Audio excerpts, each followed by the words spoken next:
So good morning. और अभी मैं पीटी करके आया हूँ, 5 किलोमीटर दौड़ा हूँ।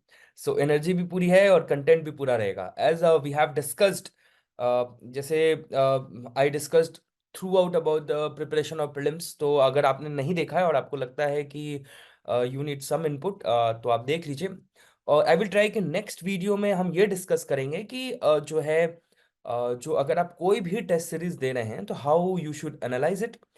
और आज ऑब्वियसली पॉलिटी का छठा टेस्ट है, so let's discuss that. But before that let us discuss about value addition series. तो कर लें कुछ वैल्यू एडिशन। उसमें मैं आपको आज जो वैल्यू एडिशन देने वाला हूँ उसके बारे में देखते हैं। So just give me a second, I am just sharing my screen. So I hope it is visible. Just give me a second. और मीनवाइल मैं आपको कह रहा हूँ कि जो भी टेस्ट है तो उसको आप ऐसे दीजिएगा। बहुत सारे लोगों का डाउट ऐसे आ रहा था कि टेस्ट जो है अभी दे बाद में दे, मेंस का प्रिपरेशन चल रहा है। तो you can do that, not an issue.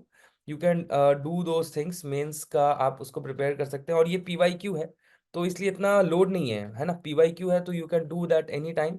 Purpose है कि जो ऑप्शन से आप फेमिलियर हो जाएं, ऑप्शन से आप फेमिलियर हो जाएं, ताकि आप जब नेक्स्ट टाइम वैसे कुछ क्वेश्चंस आए then you will be able to understand that. ठीक है। तो आज देखेंगे अभी थोड़ा सा पहले हल्का ऐसे पॉलिटी चल रहा है, that is why I want to have an element of surprise. तो एलिमेंट ऑफ सरप्राइज क्या है कि आज हम थोड़ा सा इकोनॉमिक्स के कंसेप्ट को देखेंगे जिसमें है most liquid, less liquid, narrow money, broad money. ठीक है। नैरो मनी किसको कह रहे हैं? M1 M2 को कह रहे हैं। और जो ब्रॉड मनी है वो किसको कह रहे हैं? इसलिए मैंने आपको एक टेबुलर फॉर्म में दिया है। ब्रॉड मनी किसको कह रहे हैं? M3 M4 को कह रहे हैं। ठीक। अब देखिए M1 और M3 जो है, these two contains only bank deposits. बात समझिए, M1 और M3 content bank deposits, no post office deposit. ठीक। पर M2 और M4, मतलब आप ऐसे डायग्राम बनाइए, M2 और M4 these two contains both bank deposits and post office deposits. ठीक है। अब मोस्ट लिक्विड है तो M1 मतलब क्या हुआ? करेंसी नोट्स तो मोस्ट लिक्विड है, इसमें कोई डाउट ही नहीं है। मोस्ट लिक्विड मतलब क्या हो गया कि आप उसको आराम से यूज कर सकते, you can use it very quickly. For example land है, land is not very liquid, you have to sell it, फिर उसके बाद पैसे आएंगे। पर लैंड क्या है, मतलब मनी क्या है? Most liquid. ठीक है। Currency notes, coins, demand deposit with bank, demand deposit, current savings. M2 क्या है? करेंट, जैसे करेंसी हो गया, demand deposit, post office savings. ठीक है। तो ये बात समझ रहे हैं? क्योंकि M1 में लिक्विड है तो वो तो है ही, और इसके साथ साथ क्या किया गया? पोस्ट ऑफिस डिपॉजिट्स भी आ गया। ठीक है। Demand demand deposits with bank saving current, post office saving deposit. ठीक है। उसी तरह लेस लिक्विड क्या हो गया? Currency note, coins, demand deposit with bank saving current, time deposit of banks. तो मतलब टाइम डिपॉजिट ऑफ बैंक्स की वजह से ये लेस लिक्विड फैक्टर आ रहा है ना, मतलब इस समय के बाद ही जो है आपको वो पैसा मिलेगा। तो और उसके बाद इसमें सिर्फ M4 में है कि currency notes, coins, demand deposits bank, ये तो है, यहाँ तक सेम ही है। सेविंग्स पर करें, all deposits of post office. ठीक है। अब बात समझिए, इसमें M3 और M4 में क्या डिफरेंस है कि M3 में जो है पोस्ट ऑफिस वाला नहीं है, M4 में जो है वो पोस्ट ऑफिस वाला है। तो एक कहीं ना कहीं एक थोड़ा सा मैं आपको ब्रॉड माइंड मैप दे दिया हूं, इसके बेसिस पे आप रिवीजन कर सकते हैं। तो ये हमारा था कर ले थोड़ा वैल्यू एडिशन सीरीज का एक पार्ट। तो will keep doing this type of thing, और आई विल ट्राई कि मैं आपके लिए जो है थोड़ा सा डायग्राम्स और ऐसी चीजें लाऊं ताकि आपको वो याद रहे। ठीक है, आगे बढ़ते हैं। आज के टेस्ट जो है हमारा test number 6। Which of the following special powers had been confirm to Rajya Sabha by the constitution of India? ये स्पेशल पावर जो है CSE में आ रखा है और हमने ये सब पहले कर रखा है। So I will not discuss more on this because we have already discussed this topic. ठीक है। राज्यसभा का कुछ बात करें, ऑल इंडिया सर्विस के बारे में कहते हैं, designate state item as a being of national importance, ये सब है। अमेंड इलेक्शन प्रोसीजर, ये सब नहीं है। आर्टिकल 249 जाके पढ़ लीजिएगा और ये ऑप्शंस आराम से कट जाएंगे। The parliament can make any law for the whole of the part of the country for the implementing international treaties, article 253 साफ साफ कहता है।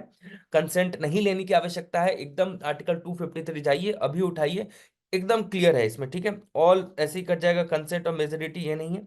ठीक है। पॉलिटी में कह रहा हूँ, ये सब आर्टिकल जो जो बोल रहा हूँ उसको रिवाइज कर लीजिएगा। In relation to the power of the Union Government of India, which one of the following is not correct? Not correct कह दिया, not को घेर लिया। The government of India may undertake legislative function of territory outside India by agreement with the government of that territory. क्या मतलब, बहुत holistic statement है कि भाई उस गवर्नमेंट के बातचीत करके कुछ करना है तो कर सकते हैं। तो ठीक है, इट्स स्कोप बढ़ा रहा है, ठीक है, स्कोप बढ़ा रहा है। उसके बाद क्या कह रहा है, द यूनियन गवर्नमेंट में interest A state with functions over the matters, ठीक है। द यूनियन गवर्नमेंट में direct state for construction and maintenance of, ये भी सही लग रहा है। द गवर्नर में with the consent of government of India interest is officer with the function of matter which falls with the कितना holistic statement है। The union government may not interest state government with the matters, क्यों नहीं भाई, अगर executive कोई function करना है that that needs to be done, तो इंटरेस्ट कर सकते हो, मतलब दे सकते हो। तो क्या हो गया, ये गलत हो गया, ठीक है। अच्छा, क्योंकि देखिए पॉलिटी है, अभी हमने काफी पॉलिटी कर लिया है, और पॉलिटी में आसान भी चीजें जा रही हैं, बार बार रिपीट हो रहा है, तो मैं आई will not give much time on that. अभी जैसे इकोनॉमिक्स आएगा जहां पे डिस्कशन करना है, उस पे I will be giving more time, ठीक है। क्वेश्चन नंबर 3 था, हाँ। Question number 4, which one of the following statements, मैं आपको बात बोलूं, क्या बात पे ध्यान रखना है, किस कीवर्ड को घेरना, which one of the following statements regarding passing a law under the state list is correct. Under state list, state list किसमें, याद कीजिए, even the sphere state is exclusively reserved for the state, but state parliament can legislate under certain circumstances। देख रहे हैं कितना मतलब संभाला हुआ स्टेटमेंट है, यूपीएससी संभाला हुआ statement, under certain circum under certain circumstances बोल दिया तो ठीक। Parliament can not legislate a subject under the state under any circumstance. देखिए वन और टू तो एक साथ कभी हो ही नहीं सकता, दोनों अपोजिट बात कह रहा है, तो ये तो ऐसे ही कट जाएगा। इन नहीं नहीं, किसी किसी सर्कमस्टांस में कर दिया तो टू कर दिया, एक्सट्रीम स्टेटमेंट से टू कट गया, टू कट गया। तो थ्री क्या है, resolution supported by 2/3 of the member of the present and voting is required to be passed by the Rajya Sabha to pass a law under the state list, ठीक है। द इंटर स्टेट काउंसिल, जैसे मैंने याद किया था, 262 जो है रिवर का है, और 263 जो है इंटर स्टेट है। मैंने याद किया था, पहले नहाएंगे, नहा के जाके एक साथ मिलेंगे, है ना, तो 262 पहले आता है, just a mnemonic sort of thing. तो इंटर स्टेट काउंसिल जो है was setup in 1990 on the recommendation of, बहुत इंपॉर्टेंट क्वेश्चन है, याद रखिएगा। इंटर स्टेट काउंसिल जो है सरकारिया कमीशन के रिकमेंडेशन पे बना था। आर्टिकल 263 एक बार उठाइए और फटाफट देख लीजिए। पुंची पुंची कमीशन क्या है, सेंटर स्टेट रिलेशन के लिए। राजमन्नार कमीशन क्या है, सेंटर स्टेट रिलेशन के लिए है। मुंगेरी लाल कमीशन क्या है, in Bihar with respect to backward classes के लिए था, ठीक है। एमएम पुंची बार बार आ रहा है, ये question, commission on centre state relation has recommended the disposal of a bill reserve for the consideration of the union executive within within 6 months, ठीक है।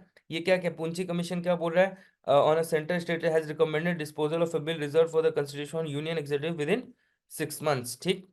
How many zonal councils were set up, part 3 of the State Recognition Act 1956। कितने zonal councils किए थे, 7 के answer, 6 zonal council किए थे, ठीक है।